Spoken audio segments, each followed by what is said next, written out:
Have you ever had that feeling, the one where everything on paper just looks perfect? Right. The salary's good, your calendar is full of, important sounding meetings, Yeah. the job title looks great. You're ticking all the boxes. Exactly. And you Mhm. find yourself saying, I should be happy. Everything is going well. But underneath all of that, there's this quiet voice, a kind of restlessness. In the source material we're looking at, they use the Turkish word huzursuzluk. Huzursuzluk. Yeah, it's that feeling, that little whisper that asks the really tough question, is this story, is it really my story? And that deep, quiet unrest is exactly where we're starting our deep dive today. We're focusing on Paul Millard's book, The Pathless Path, which has been, well, hugely influential. And it all starts from his own life, right? Yeah. He's this high-level consultant. He just stops. He hits pause on this seemingly perfect career to ask that one question. Did I actually want all of this, or was I just following a script someone else wrote for me? So let's unpack that. Yeah. He lays out this framework of two major paths. And they could not be more different. Okay, so first up is what he calls the default path. Mm-hmm. This is the one we all know. It's the well-lit highway, go to school, get the diploma, climb the corporate ladder, chase the goals. And eventually, land in a safe retirement. It's predictable. It's applauded. Right, and the book is clear. It's not that this path is inherently bad or evil or something. Yeah, not at all. It provides structure, a clear way to measure success. Society understands it. But the issue is, It's just not right for everyone. it's not right for the millions of people who feel successful on the outside but are just empty on the inside. Which brings us to the second path. The pathless path. This one is called From a Place Only You Can Hear. There's no map. Zero guarantees. And definitely no social applause, at least not at the beginning. The whole focus shifts to internal metrics. Like meaning, curiosity. Exactly. And designing a life that actually fits your own rhythm, not a corporate rhythm. So our mission for this deep dive is to really explore why that default path is failing so many people and, more importantly, give you some small practical steps you can actually take to start designing your own pathless path.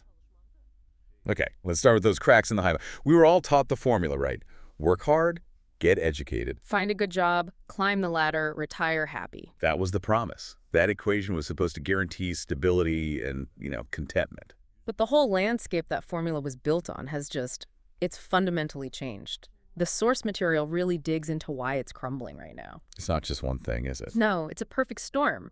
For one, AI and automation are just transforming white-collar jobs at a pace we've never seen. That job security we were chasing, it's becoming a mirage. And I think it's more than just tech. The actual contract between a company and an employee feels broken. Totally. Corporate careers aren't these straight, predictable lines anymore. They're zigzags. They're interrupted by layoffs, restructuring. So you pour your identity into this thing This hustle culture. that has zero loyalty back to you. And now with remote work and the gig economy, fewer people are even needed in that traditional 9-to-5 box. But we're still mentally stuck in it. Add to that the fact that retirement doesn't mean what it used to. For younger generations, it's not a guarantee of peace or prosperity. So the security is gone, the loyalty is gone. But the pressure to climb that ladder is still there. And that leads to the biggest crack of all. This widespread, deep exhaustion. People have the success, the money, but no vitality. They've won the wrong race. And here's the really tough part the book highlights.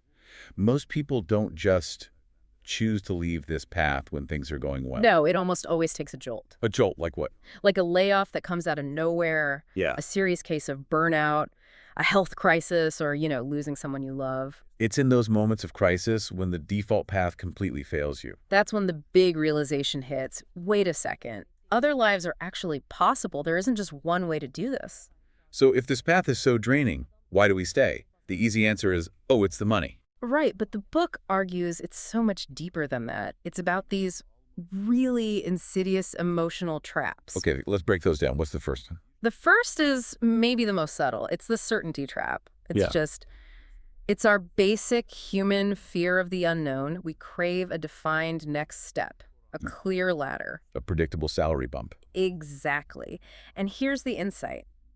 That guarantee of predictability, it actually becomes a substitute for real happiness. You're trading meaning for measurement. You are. And the book points out that people will actively choose a known unhappiness over the potential unhappiness of an unknown path. That's powerful. You'd rather stay in the cage you know than step out into a field you don't. It's like wearing a heavy, itchy coat on a hot day just because you know exactly how it feels. Okay, so that's certainty. What's the second trap? This one is huge, the prestige trap. Ah, yes. What will other people think? It's all about external validation. Choosing a job based on how it looks on LinkedIn or, what your family will say about it. The danger is you start trying to get your satisfaction from the prestige. Instead of from the work itself. Right. The work becomes a costume you wear for applause, not a craft you practice for yourself. It just completely changes the question you ask yourself. The default path is asking, how do others see me? While the pathless path demands you ask, how do I see myself? Which is so much harder. It is. And then there's the internal police force holding you in place, what the book calls the inner tyrant. The should self. Yeah, that's the voice saying, you've already given 3 years to this, or you can't change sectors, you studied for that, or you're too old to take a risk. It's the sunk cost fallacy applied to your entire life. It's using your past to trap your future. And that's the real danger. These traps work because we've let our work become our entire identity. We've made it the absolute center of our universe. That brings us to a really core idea in the book, this whole problem of identity. Society has shifted. It's not just that work is a way to make a living. It's become the totality of who we are. We live to work. We define ourselves by our title, our company. And on that default path, work is often just a necessary evil, right? You grind through the week to get the paycheck. And then you use that paycheck to buy things to distract yourself from the job you can't stand. It's a horrible cycle. There's a quote in the sources that really hit me from Andrew Taggart. He says, true satisfaction comes when we see work as a craft, not just a necessity. And that just flips the entire script. A craft is about mastery, about contribution, about the joy of the work itself. So the pathless path isn't anti-work. Not at all. It argues that work can and should be a deeply meaningful part of life. But just a part, not the whole thing. Your identity has to be broader than your job description. It's about your relationships, your curiosity, your character. Right. So you have to start looking at the motivation behind your career moves. Are they driven by freedom and curiosity? Or are they driven by fear? Fear of judgment, fear of losing status. If it's fear, you are, by definition, living a life that isn't really yours. And just recognizing that, that's the first step toward freedom. Okay, let's get practical. For anyone listening right now thinking, how do I get off this path without waiting for a crisis to push me off? This is where the book's advice is so brilliant because it's counterintuitive. It's not about one huge, terrifying leap. Right, not the big dramatic I quit moment. No, it's about hundreds of small, low-stakes experiments or prototypes. I love that. Treat your life like a product you're designing. You start small, you test, you learn. Exactly. So you think you want to be a consultant. Don't quit your job. Spend a weekend doing one tiny free project for a friend or a nonprofit. Get real feedback. You think you want to move to a new city. Don't sell your house. Take 2 weeks of vacation and go live there like a local. See how it actually feels. That idea of prototyping really helped me personally. I felt this huge pull toward education, but the idea of giving up my stable career was, well, it was paralyzing. So what did you do? How did you prototype it? I just started small. I dedicated one Saturday morning a month to mentoring some high school students. It was tiny, low risk, but it gave me instant feedback. And what did you learn? I learned what I was good at, what I enjoyed, and honestly, how much energy that kind of work gave back to me instead of draining it. That little experiment proved another life was possible without me having to risk everything. And that's the whole point. Aim for just 60 minutes a day. Out of 1,440 minutes, find 60 for these little trials. Start a newsletter, write a tiny bit of code. Low risk, high learning. But the second you start, that inner tyrant starts screaming, right? What if you fail? What if you look stupid? It does, and you need a tool for that. The sources point to Tim Ferriss's fear-setting exercise. This is so practical. You literally take out a piece of paper. And you ask 3 questions. First, what is the absolute worst realistic scenario here? And you write it all down. The financial loss, the embarrassment, everything. Don't hold back. Then, question 2. If the worst happens, how would you get back on your feet?